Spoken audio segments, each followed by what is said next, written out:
Hi. Um, just one quick question, Victoria. Somebody says they signed up, but they are waiting for a link. They signed up, Yeah. but what happened? They're asking if a link will be sent. Yes, automatically a link would be sent. What you can do is, guys, if you have any questions, remember that we're gonna have a live Q&A session, and you can ask that person to DM me. So just Instagram me the person, and I'll talk to them.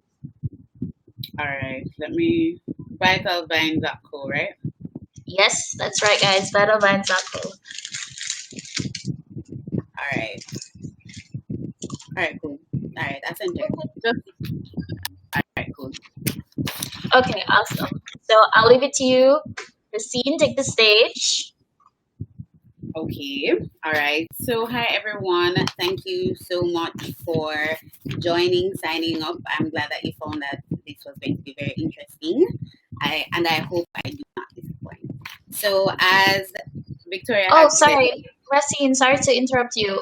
I think there's a fan blowing in the background. you can hear it. Yeah, I can hear. Okay. I'm gonna Okay, die. Never mind. just pause it for a bit. Guys, also remember, if you have any questions, we're gonna have a live Q&A session, and there's a question section in Zoho as well. Thank you so much. All right. Do you hear the air condition? No, I don't. I don't hear the air conditioner. All right. J.P.S. is going to kill me, but it's fine. Hot All girls right. will have Cool. AC. Yeah, but JPS bill too high. Mm. All right. All right. So as Victoria said, I have been doing makeup for going on about 10 years. I am a past student of Immaculate Conception High School. I have a degree from UTech in hospitality and tourism management, which focused a lot on tourism destination, attraction management, as well as event planning. So, having a background in that, I do let's say I am a stickler for customer service or for hospitality and just how people provide services overall, not just in the hospitality aspect or industry, but just overall. And I find that I do bring that to my actual job. And it happens to work very well because everybody loves good customer service. I have also been published in major publications, featured on TVJ's Smile Jamaica, etc. Um, yeah. I think it has taught me a lot, hospitality, specifically my degree in hospitality, because I understand the ethos of a customer and I understand how a customer would respond to certain situations. And everybody hears that famous, oh, the customer's always right. Well, that ain't so. However, you can't just outright say to a customer, Miss, no, that's not what I do. No. Because simply you want to be able to ease them or soothe them, but still try to rectify the situation, whether it be that it might not be what they want to hear, but you don't want it to be obvious that, hey, I know you don't want to hear this, but miss, you can't get back your money. Like you have to kind of like ease the brunt of the hit. So I think learning hospitality and doing customer service, that definitely has taught me how to do so. So I think it will give you some interesting thoughts when I get into the meat of the matter in how I approach certain things.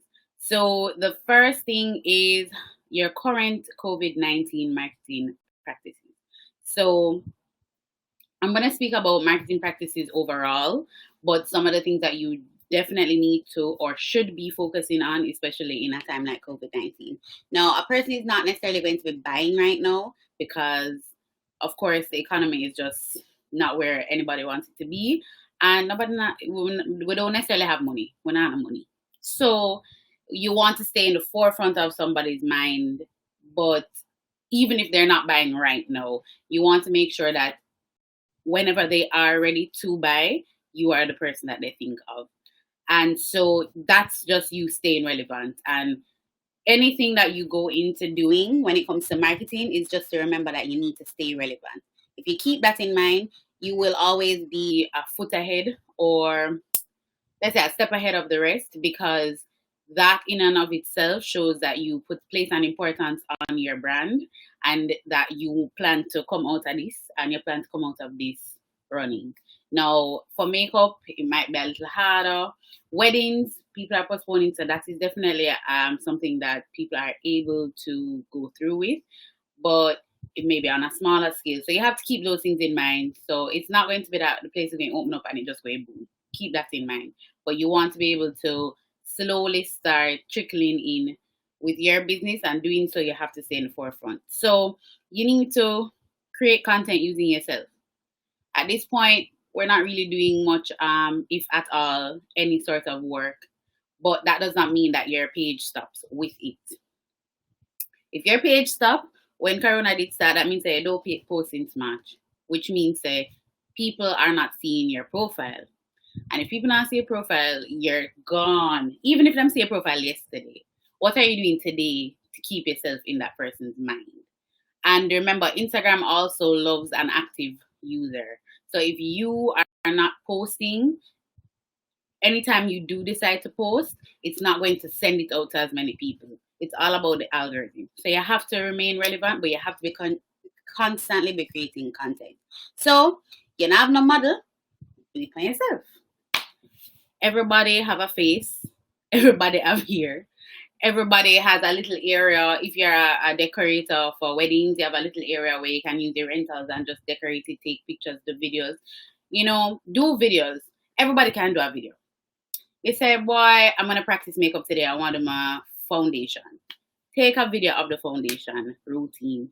Post it on the IGTV. If you don't want to go as far as YouTube, because YouTube takes a lot of commitment, in order to be consistent and to make money, you need to be consistent and me not have that commitment there. So I'm not saying that you need to do YouTube. The IGTV, do a little 1 minute video. You don't even have to talk, because I know people are shy. Not everybody can come on a webinar and decide that they want to talk to everybody. I understand that. But you can do voiceovers. You can do, everybody have a phone. Everybody can get a video editor. If you have an iPhone, it comes with iMovie on it. You're fine.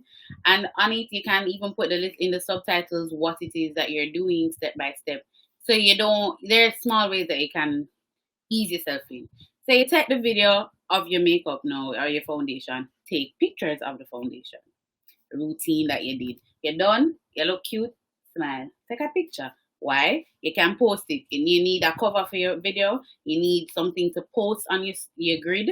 You need something to put in your stories so that you can put the swipe up link for IGTV. Yeah. Even if you have less than 10,000 followers, you can get a swipe up link. So it's just a thought. You need to create the content with yourself. Those are ways to create content of yourself. Now you need to do throwbacks if you don't have new content as well. So obviously you can't constantly be creating content on yourself. Sometimes you can throwback. But throwback strong pictures. Don't start and say, boy, I made it like this video. Or I made it like this makeup that I did on this person. Did it do well the last time you posted it? Does it have the potential to do well? Or does it have the potential to do well again? Or you took 50 pictures of this one bride. You posted this picture, but then there's this next fabulous picture. Post that. So it's a different aspect. It's a good way to trick a customer to say, oh, the bride look nicely, not knowing that them did like it 20 persons down. But here it is again. Things like that, because you want to just keep your content up. Doing IG lives. I know a lot of people are shy. IG lives are something that you have to get used to. When I just started to do it, and compared to how I am now, of course, I'm a lot more comfortable with doing it. I'm quicker. I kind of know the ropes, whatever. But everybody has to start from somewhere. And I'm still not perfect. I'm not ever going to be perfect. But I'm better and I improve. And so will you. Now, you have your friends that come on the live, them talk on the live, have people support you in doing it, and it will make it a lot easier, because I had my friends come on my lives at first, and it was very entertaining, and so people liked that entertainment. Because if you and your friend have a bashment, then you have to share the bashment with everybody. You understand? So just an idea of when you're doing IG lives, to just try to ease yourself into it. But people want to get to know you. Remember, I'm going to get into branding, but you are your brand. Not just Beats by Chic is my brand. Rasine Hamilton is my brand. And if I do a live or I do my stories, people get to know me as Rasine Hamilton. People are gonna get to know some like for go a party or something once a time. We like to go to a party, we like to do certain things. You know, you want somebody to feel connected to you, like, oh, I like to go to those parties too. Or I see him do these things too. You know, go take a picture in the sand at the beach, something like that. Maybe not right now. I'm just saying. But just, you know, Jamaica is so beautiful. You can go in your garden and find something to take a picture beside. And people will, oh, I love flowers. She loves flowers too. Things like that. People want to feel connected with you. So doing a live will help break that window too. And doing stories. Keep it up. People want to know you. People book according to who you are. A lot of destination brides book according to who that person is. They look on your profile, them look on what you do, them look at who you associate yourself with, they look at what you like to do in your spare time, and they feel more connected with you. I have brides that they definitely watch my stories, and when I meet them, they're like, "Yo, you're the same in your stories and in person." And I'm like, "Well, that's the point. Because you have to be yourself, but you have to be your brand." Also, you can do booking and service promotions. Example, for hair persons, say you purchase a wig, receive a free install. Now, it don't necessarily mean you have to do the free install now, since we're not really supposed to be doing those kind of things because of social distancing, which we understand. But you can have it for future so that when we are able to start doing those things, you have appointments that you can line up because these persons have this free install. And you will still be getting money now. And then when them do them wig, they have to come back for maintenance and that kind of thing. It's like it's setting up yourself for constant service. So you want to be able to do those kind of things. I'm not necessarily the biggest thing when it comes, the biggest on MUA promotions for the most part. On a regular day, it just depends on how you price yourself. And the reason, this is where I'm coming from. Say you decide that, all right, I'm gonna do a promotion. I charge $8,000, so now I'm gonna charge $5,000. Do that promotion here. Okay, great, that's cute. Say in 3 days you make $100,000, and you're like, yeah, man, I have $100,000. But say another person that did not do a promotion in a week makes $100,000. The person that did the discount has now used up more products. They are tired, and now you're kind of exhausted, and it's like you're not, the same effort that you put out is different than that what makeup artist X has put out. And she's technically getting more value for her money because she still has product in her kit. She's not tired. She has the energy to do more. So just a thought. That's how I look at it sometimes. When it comes to like graduation and stuff, I understand discounts and stuff. But be careful on how you do certain service or booking promotions. Also, offer online services or classes. Now, I understand that not everybody is at the level where they can say you want to teach someone. I wasn't always somebody that could teach. I have become more regular in teaching, especially MUAs, in the last year. And I'm very excited about it. And I love the fact that people are interested in learning from me, which I will be doing a MUA class on skin, on how to perfect your skin. But I'll also be doing it for those professionals that want a quick 15-minute beat. We can do that when you want to go to a meeting, you have a Zoom meeting, anything like that, and something that you can transition into going out when we eventually start doing that again. So just a plug right there. But even if you don't want to teach somebody like me teaching an MUA, you can find a product, find a service that you would like to provide and do it online. Online is life, and it's something that you can also keep up at the end of anybody's food. So it's something that you want to support. It's something that you want to keep going. So just think about it. I can't tell you exactly what that will be, but it's just an idea. All right. So now we're gonna know our ideal customer and market.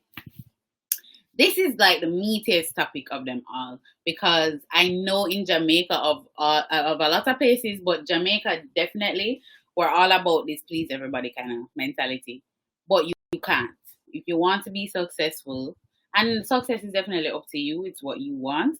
But if you want to be successful, in order to build your brand, in order to create a service, you must know who you are selling to. You have to know who you're selling to. Just because I'm selling makeup doesn't mean that I'm selling makeup to every woman I walk past. Not every person is going to be my client. Not every person is going to be my customer. And that's fine. There are enough fish in the sea. Me catch a next one. That's not bad enough for me. Me catch the parrot day. Well, me catch a next one. You understand what I'm trying to say? So what you need to ask yourself certain questions like what do they like to do in their spare time? What do they spend their money on?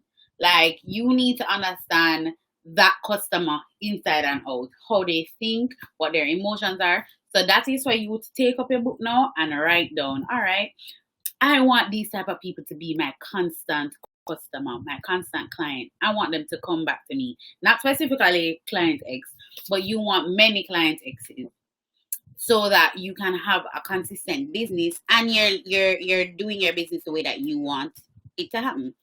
And let me give you an example. I like to market to a more mature-ish crowd, so I generally do like 35 and up. But I say generally I'll do from my age, which is 25. But my biggest market is about 30 to 45.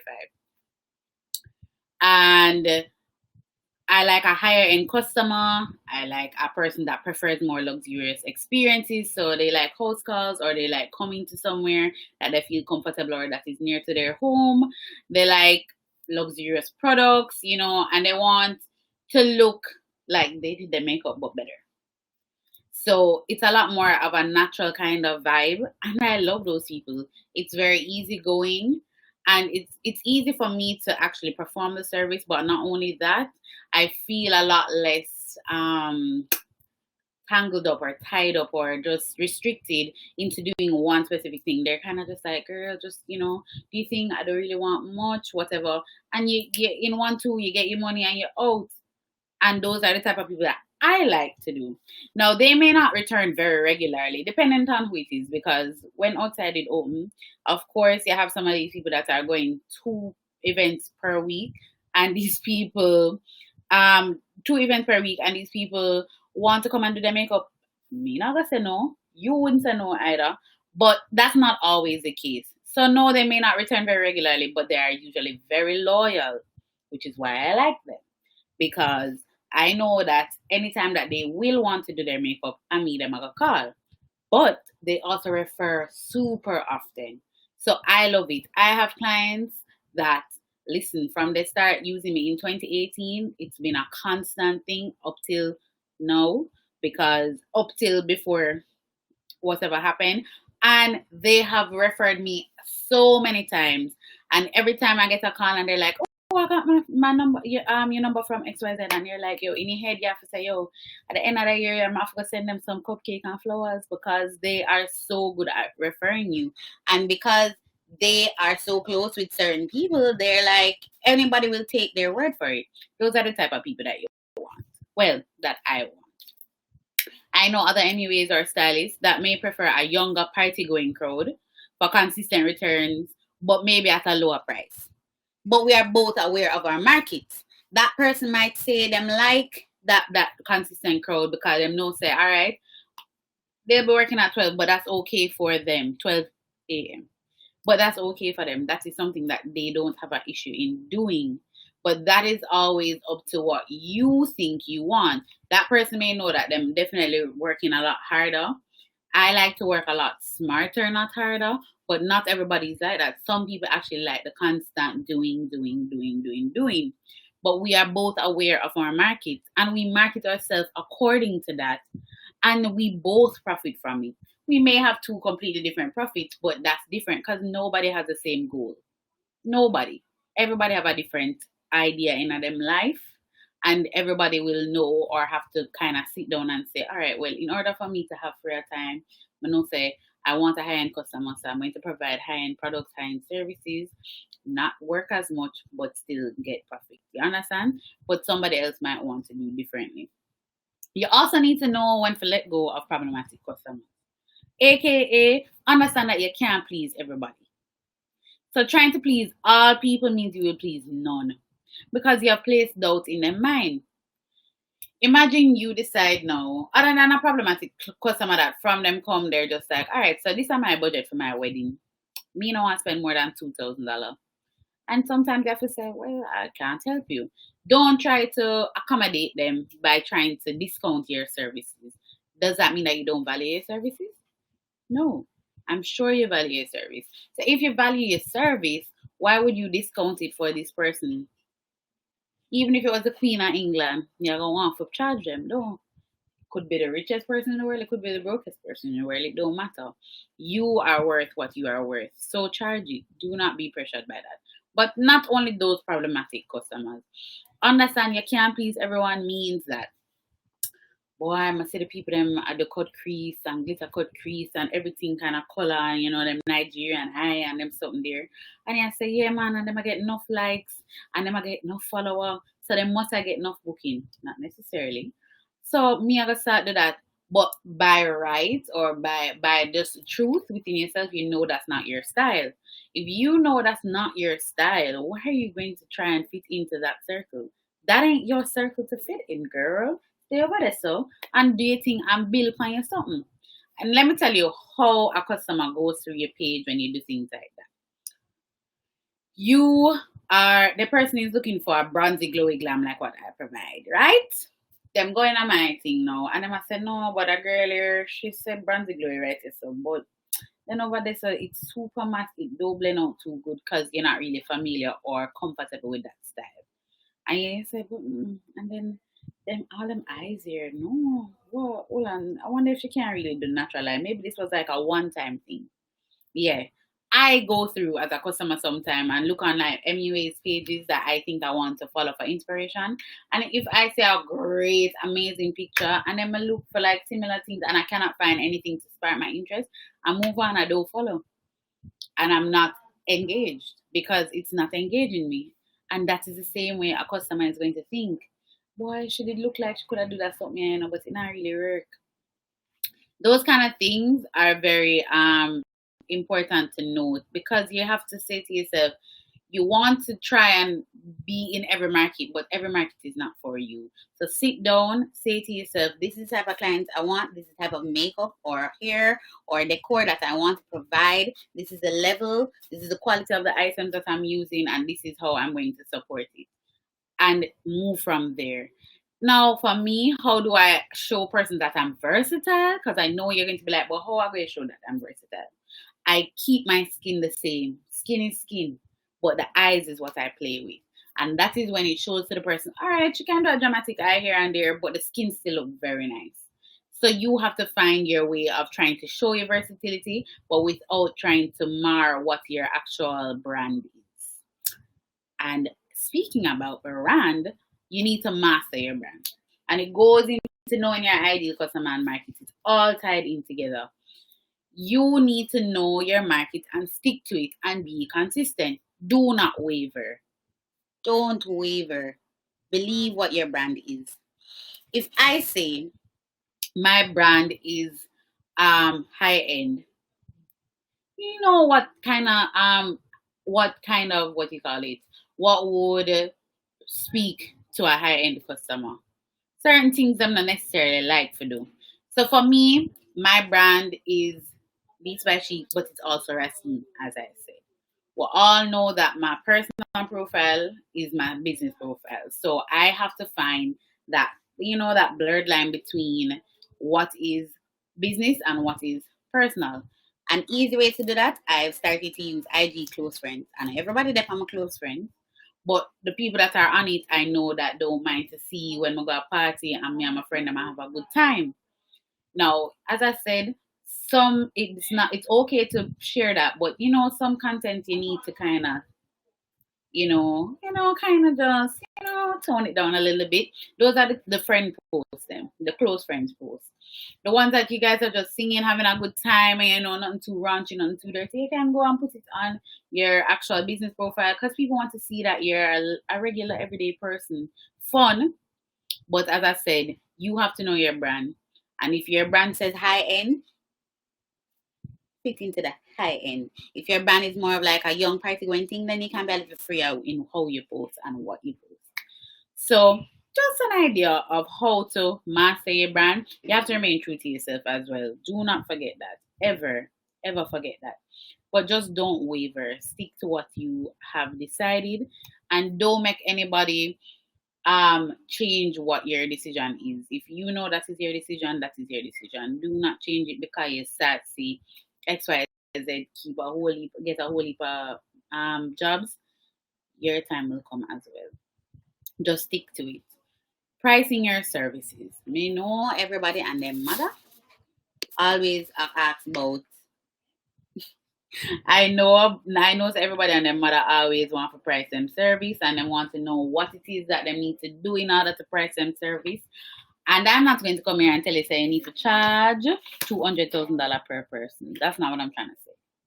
Here I'm going to help you kind of guide your way into what is best in order to charge what you think you're worth. So it's really dependent on two key factors. There's some other factors, but two key factors.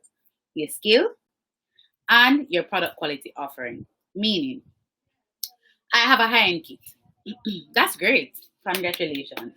But can I use a high-end kit to create a high-end look? If I can't, then that means that I am not necessarily able to provide or to price a service. 1 second.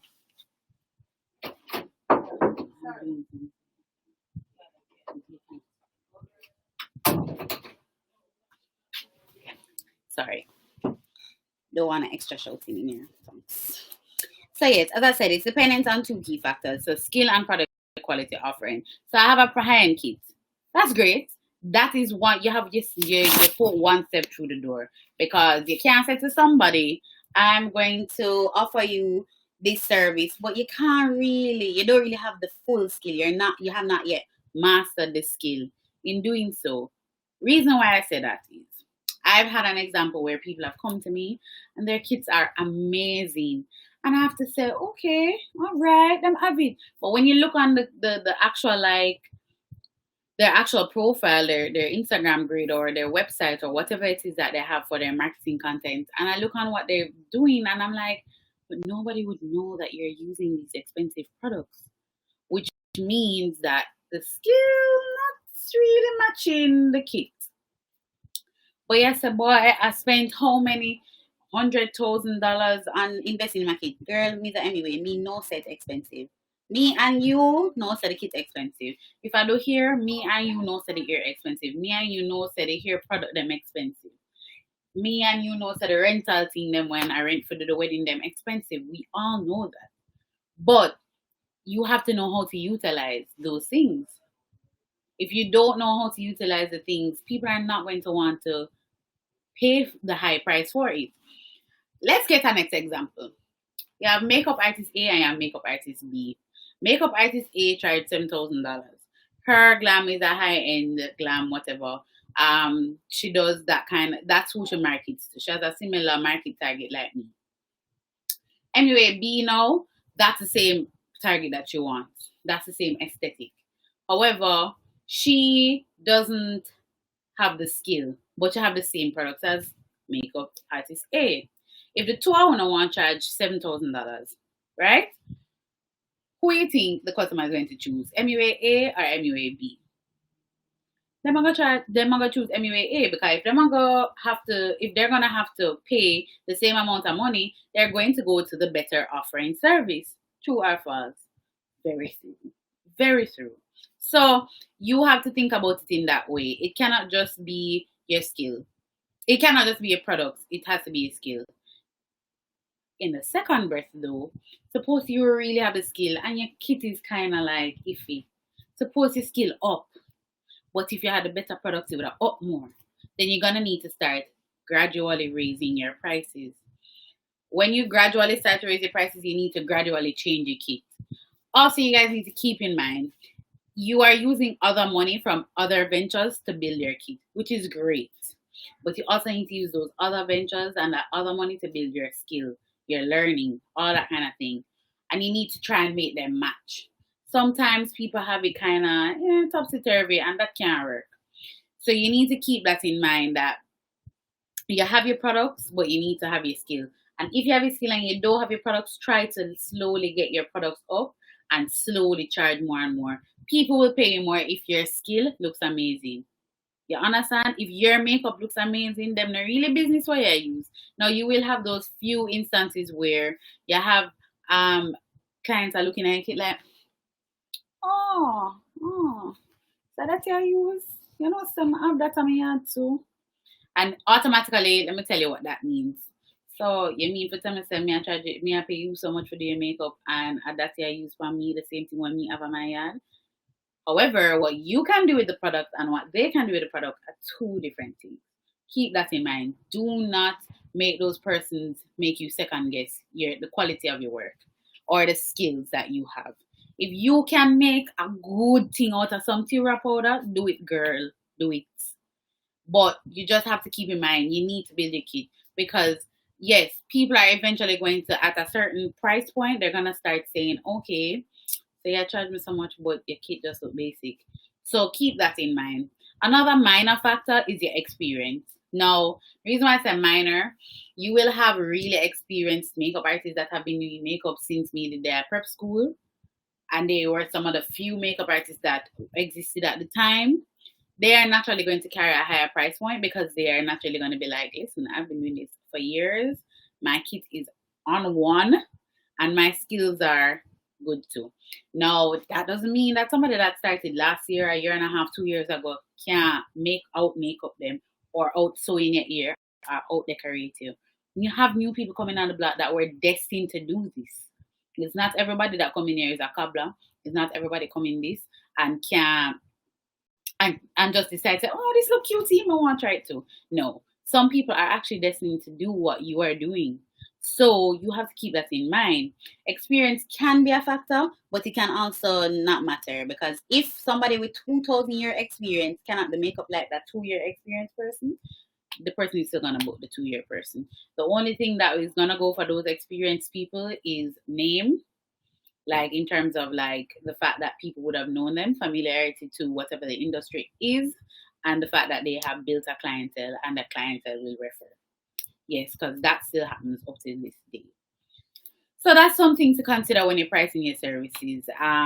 People ask me my opinion on that all the time, and I have to be honest. I look on the page, I ask them, why do you think you need to charge XYZ amount? And then them say it to me, and I said, okay, I like what is in your kit. And then you start saying, all right, it's a lot of high-end things, all right. Well, let me tell you why I don't think you can. And usually it's because their skill is not up to par just yet.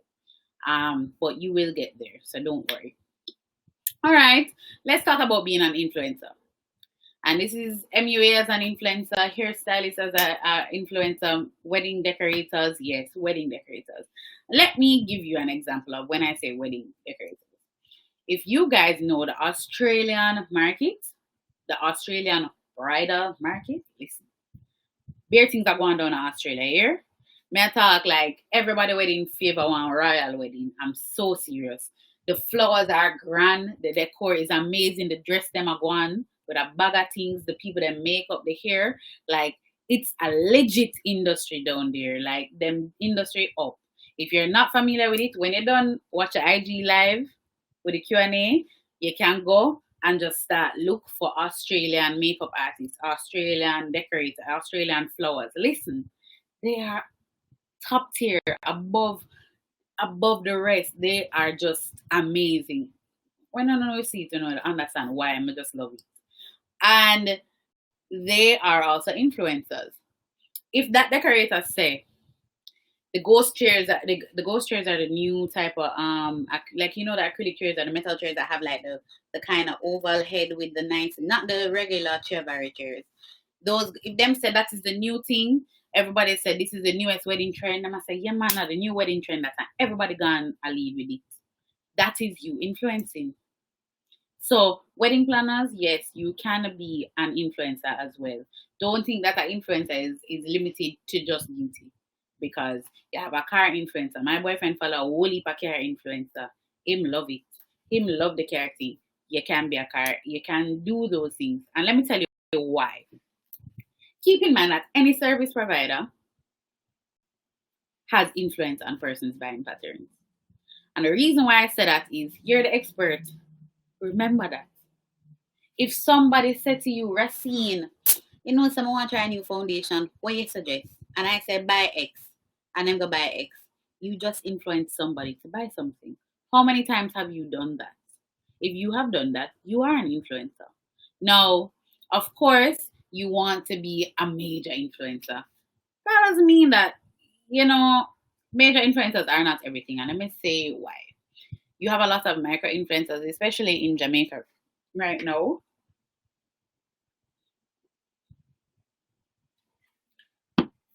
You have a lot of micro influencers out here now. You have a lot of micro influencers in America.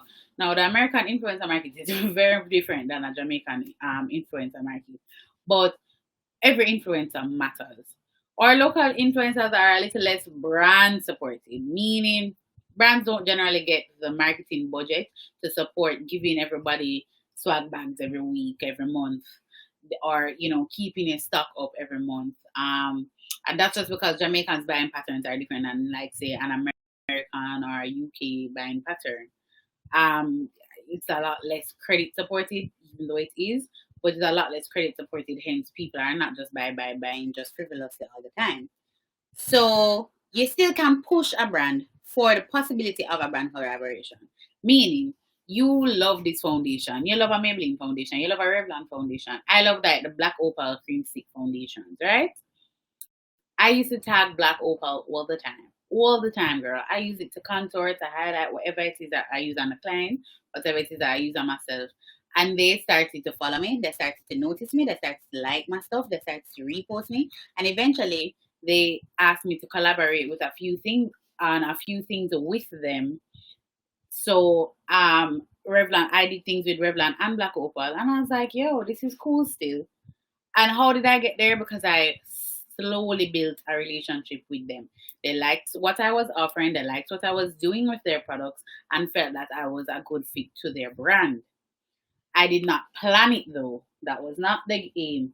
So don't go into everything and do it because, I want to do it because I want a brand collaboration. It don't work like that. I'm not tied to a specific brand. They don't have the budget to tie a makeup artist to a brand. But you want to be able to have that sort of affiliation. Because there are things, suppose you can't get a brand discount on something, the girl, you need it, you understand? So you want to be doing things like that. We also had recently a Trinidadian skincare brand. I love their stuff, their body care stuff.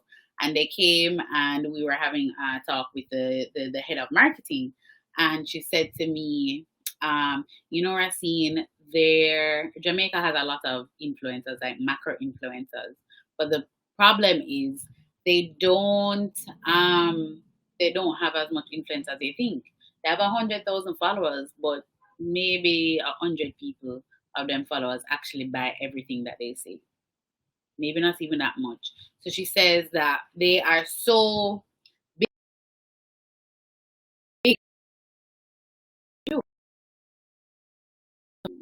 Now they'll take. She said, I have, say, 5,800 followers, right?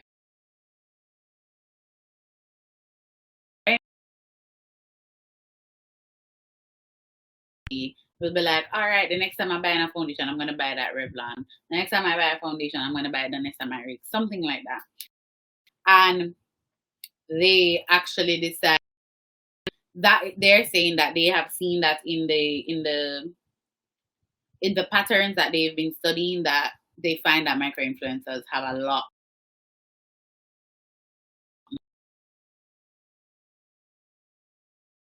more pull.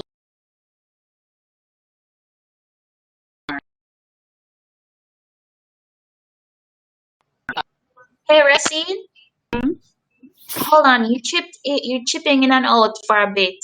Can you relay the last the last two sentences that you said before you go further? If I remember exactly what it is. All right, hold on, let me go again. Are you hearing me now? Yeah, hearing you know perfectly. All right. So what I was saying was last thing you hear me say for true. So that I don't not so I don't miss out something. What's the last thing you heard me say? The last sentence that you said, I didn't hear you clearly. The No, last what's the last last sentence thing that you you said. heard? I just heard and Ah, yeah. I'm all right. trying What to I just was backtrack. That's it. all right. So what I was trying to say was that brands will come to you. Brand don't necessarily look for the brand or go specifically targeting a brand. Don't go into everything that you do with a motive of boy, I'm not gonna do this only because you know because that comes also from an impure place. Meaning, a customer is coming to you or a client is coming to you because they believe in your expertise and they believe in what you love. I've had another brand, also local brand, also say to me, Rasine, honestly, if you said to somebody, say you don't like it, like you make a post on it, she's just like, people actually listen to you. And she's like, no, if you don't like the product, like it don't work. So they make sure that whenever they're sending things, they're sending good things so that them can get a good review. Understandably so, but people listen to you. You may not think you have a super influence, but talk to your clients, talk to your customers, talk to your followers. They care. They do. They may not act right away, but they will act, and that is what is really important. But brands will come to you. So this international Trinidadian brand came to me out of the blue. I did not plan it. I did not plant a seed. I never used to follow them. But then when they contacted me, of course I followed them. Of course I liked what they were doing. And of course I decided to take on the partnership with them. So it's just something to think about that you get these things when you give good content, when you're honest, when you're true. So just think of yourself, know that you have the influence, but be honest. I know somebody was contemplating the other day as an influencer. If a brand gives you an item that you don't like, do, do you say it? Now I say it, but it's how you say it. Don't say that product you do, but that's all. It seems bad. Man, I like it. Man, I like it. Obviously, no brand wants to hear that. No brand wants to hear they like the down in that trenches, like, no, sir, this dirty. No, nobody wants to hear that. People want your honesty, but as I said before, you need to kind of like, soothe it. So say, all right, guys, I like this lipstick because of this. What I don't like is this. And you're going to say, I personally don't like it because it doesn't fit into my regular routine or what I regularly like. But I can see it working for XYZ person. Yeah, that's how you do it. You're going to need to say why you don't like it, why you think you don't like it, why it might not fit into what you like. That don't mean somebody else don't take up the product and love it over there saying, people are different. People want different things. So you have to always keep that in mind. All right. Now we're going to say how to maintain and manage your offline and online experience. This is a big one because people see an amazing social media posting and all that kind of thing, and they're like, "Yo, her work is amazing. I want to talk to her. I want to book her for my wedding." They email somebody now, and they're waiting for like 10 weeks. Why am I waiting 10 weeks? I'm just saying, but like, why am I waiting 2 weeks for a reply? Why am I waiting 2 weeks to be acknowledged? Nobody likes that. And that means that your online experience, that big experience, and your offline experience is still online over email, but this is more one on one. That experience does not match up. And the same thing with if you're in person. If you're in person and on Instagram, and I say, no, that girl alive, man, she fun, she nice, and whatever. And when I come, I'm just there and I paint in her face, so I'm not saying nothing. How does that translate? How does so now this person has an expectation all the way up there, so and you're there all the way down there, so because now you're not following through with your promise. And you may not have said, I promise that I'm gonna be a fun, exciting makeup artist that's gonna entertain you all day. No. But if I'm saying, yeah, girl, some like them something there, people expect a fun experience or expect me to be very cool, very relatable, very relaxed. That's what they're coming in for. That's one of the reasons that they're booking you. They're booking you for you because you are your brand. So if you decide that I want to maintain that, you need to make sure that you're consistent. You're online, I forgot match what you're being a person.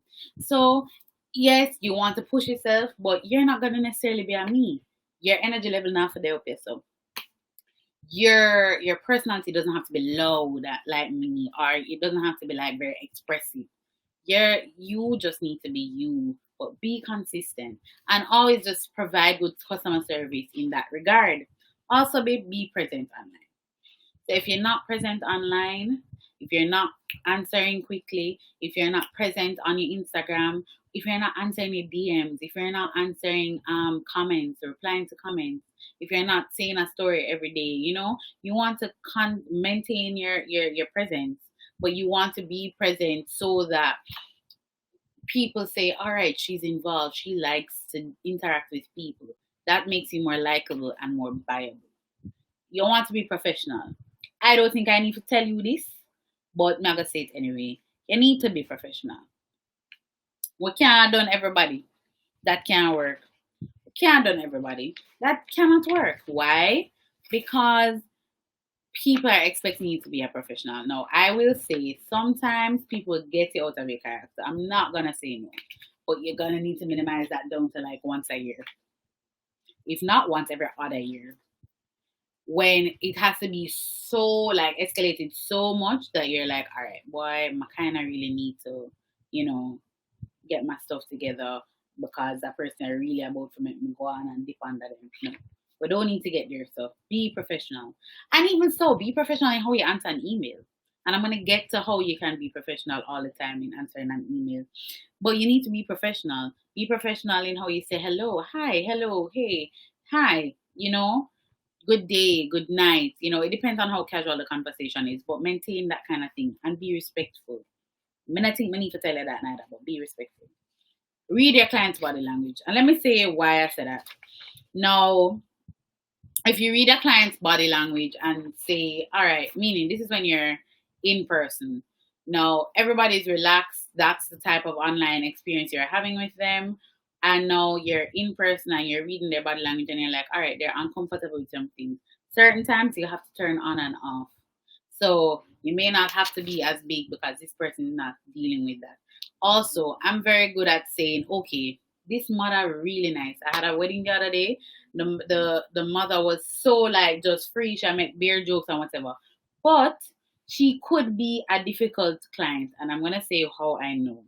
I was doing her makeup and I had an assistant doing another person's makeup, and that person was finished.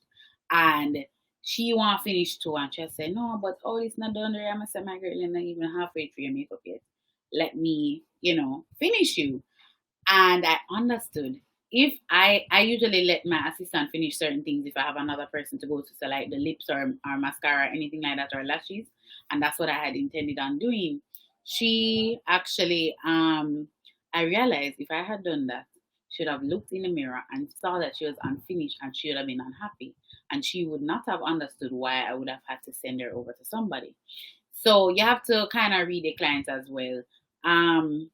That speaks a little bit more than just an online offline experience where you kind of have to just read your clients, whether it be in person or how they're speaking to you on through email. Now sometimes somebody's very like a stickler and very difficult through an email, and when you meet them in person, they're very easygoing. But that is because they've covered everything. They're now comfortable with who you are as a provider, service provider, and now they're moving on to all right, we're relaxed and whatever. So you just have to be cognizant of that and just kind of match their energy. Customer service in terms of emails and templates.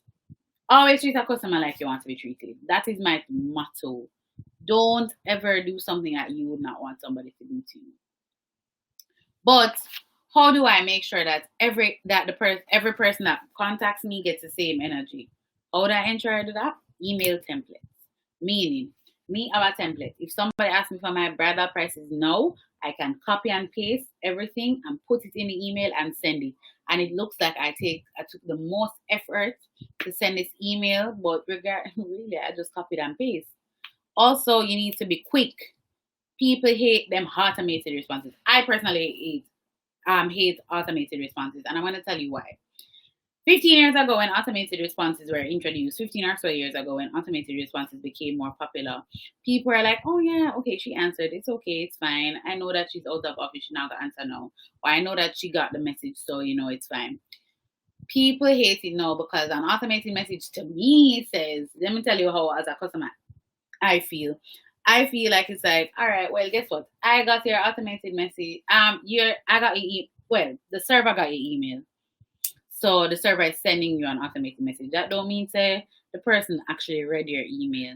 So I like to be very responsive. Even if I have to lose hours of sleep just to answer emails to do up contracts, I will sacrifice that. Everybody's different, but that is something that I definitely do. So it's something that you should consider as well. You want to do templates also for like Instagram allows you to do like messages where you can automated messages, meaning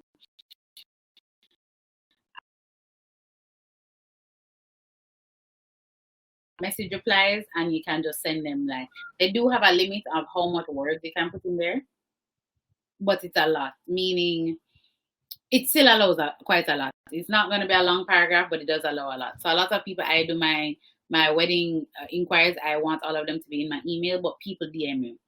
I'm not the type of people like, don't DM me, don't DM me. People don't read, they're not going to DM you. So facilitate it by having an automated response and just click in the message reply, and they'll give you all the information and you can send it to their email. That is an easy way of doing it. I have automated email with template, or I have an email template for every situation: weddings, graduations, regulars, everything. I can just copy and paste, and that makes my life easier. But it also helps me to still provide a customer service level that will please people. So keep that in mind. Okay, now we're going to contracts. Now, if you are a wedding professional, you need a contract. I understand there are people here that do not have wedding contracts. And I'm like, I personally would not feel comfortable within myself to say that I'm going, especially weddings. Weddings are so fickle. It's two people that are here dealing with, meaning, yes, you're dealing with the bride, but the bride and the groom there. The bride and the groom can decide to them no longer want for there. Right? That's unfortunate for them, but you've reserved your time. So now you need to recuperate those losses, right? You need a contract. And the reason why I'll also say you need a contract, people are less likely to question a contract than just a verbal conversation. When you have a verbal conversation, like you are just going back and forth in an email, yes, that is some sort of verbal contract because you're agreeing in the email. But you see, when somebody sign on a dotted line, when you give them that term, like it's non-refundable, I'm not able to change the date, people are less likely to question that. And the reason why they're less likely to question that, because you have one contract. Trust me, it makes a difference. Do a contract. If you don't have one, get it. Now you're like, all right, Rasine, I don't have the money to hire a lawyer to do it. So how do I get a contract?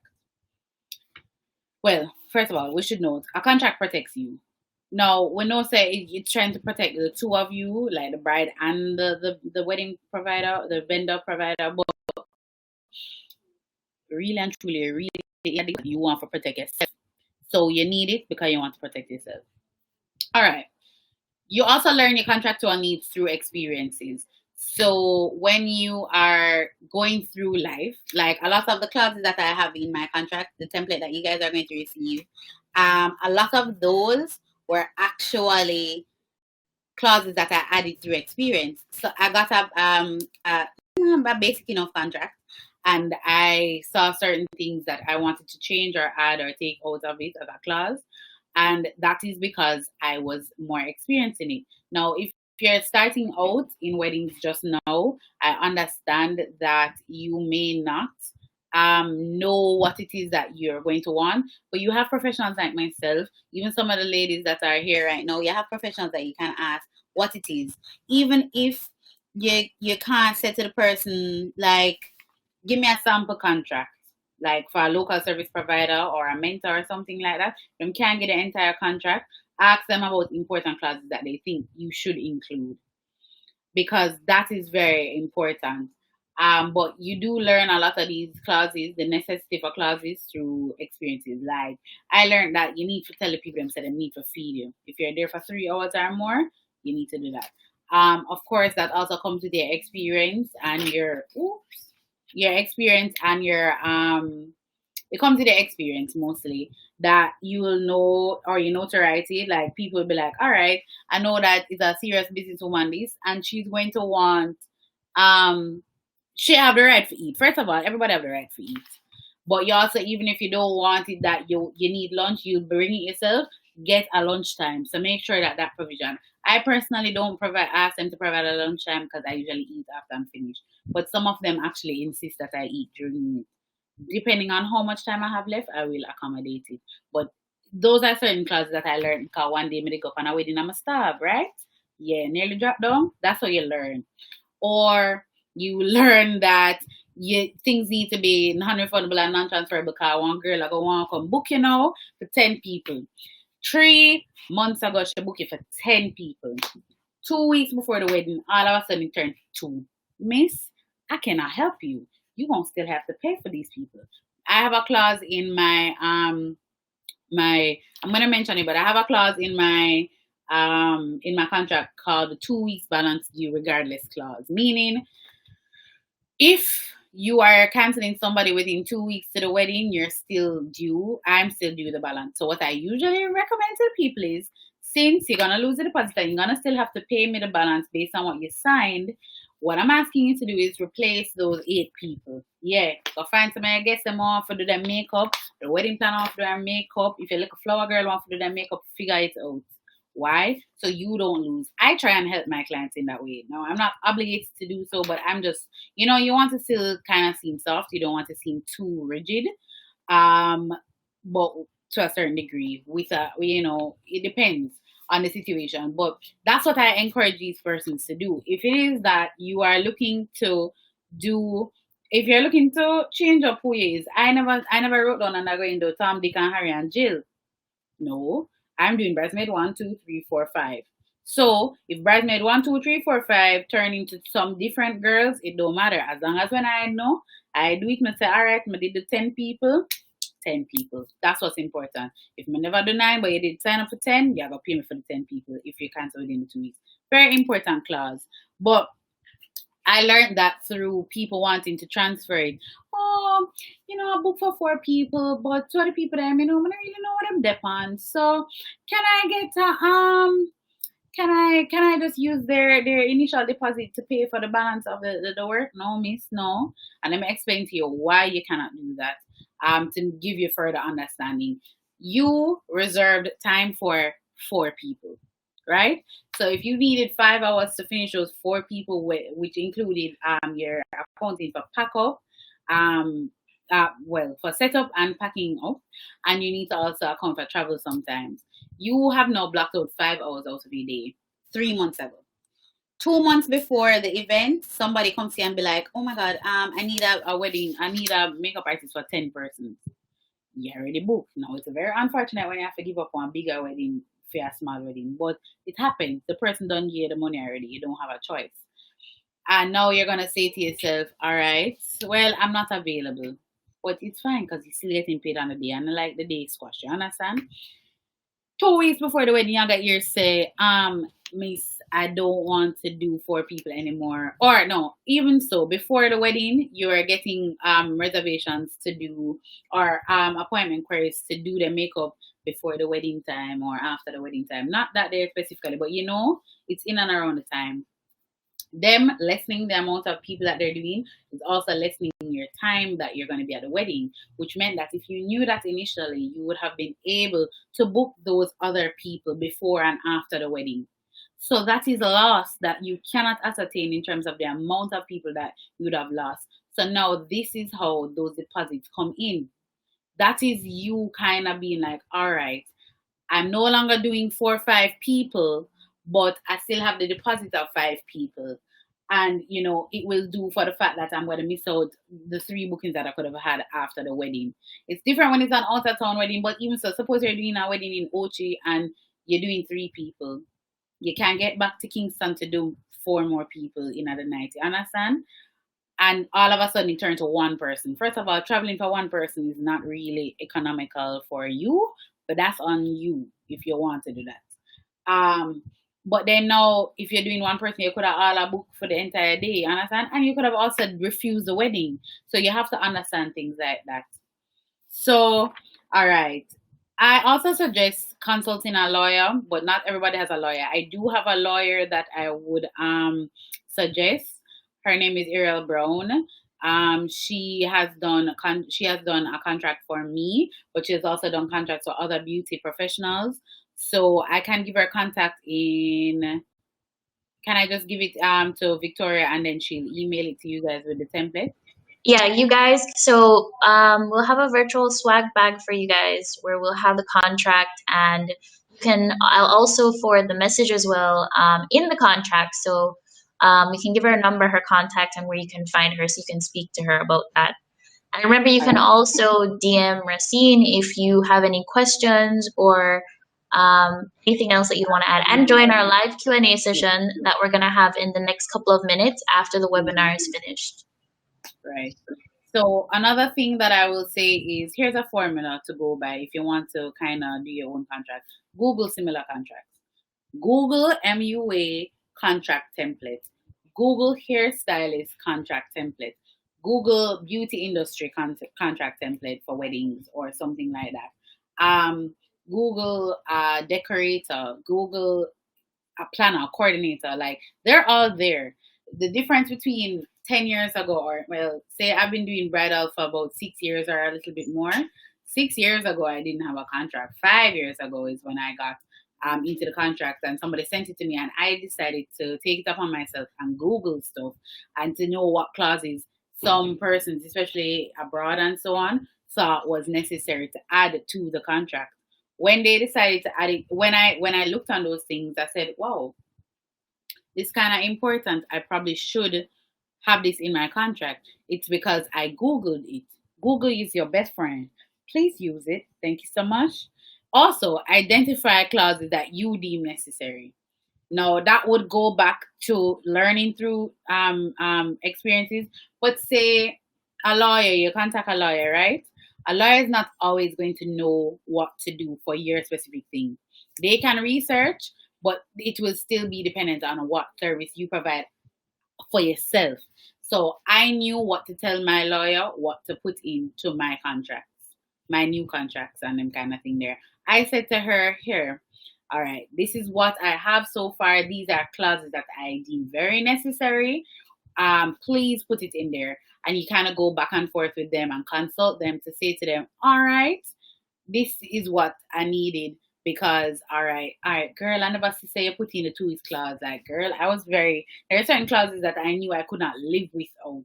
But they did forget food for eat. And I say that in I think it's a joke, but in know it's serious. You do a wedding, you have the 6 people, and you forget that you need to eat, and all of a sudden you drop down. All of a sudden you drop down in a place where you don't know, in a one parish where you don't have nobody. It's very important. Girl, eat, please and thanks. Some brides make sure that you eat, some don't. So it's good to always be contractually protected. So identify clauses that you deem necessary. Because as I say, that is based on what you've experienced or what somebody can tell you. But a lawyer generally goes from a legal standpoint and does not always know the clauses that they need to add in order for it to be super relevant to you or super protective of you. Also, start to compile a contract and do so cohesively. Go down the line, but put all of your lateness clauses. Put your non-refundable, non-transferable deposit clauses, all kind of things. Put that in a similar area. Put your allergy clauses together. Yeah, because you need an allergy clause because you know what people them come sue you after them never tell you them have an allergy to something. Just a thought. And it's good to ask too because people don't read. Very important to know. People do not read.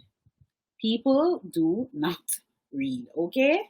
And the reason why I'm letting you know that is I had to say to my lawyer is please be explicit.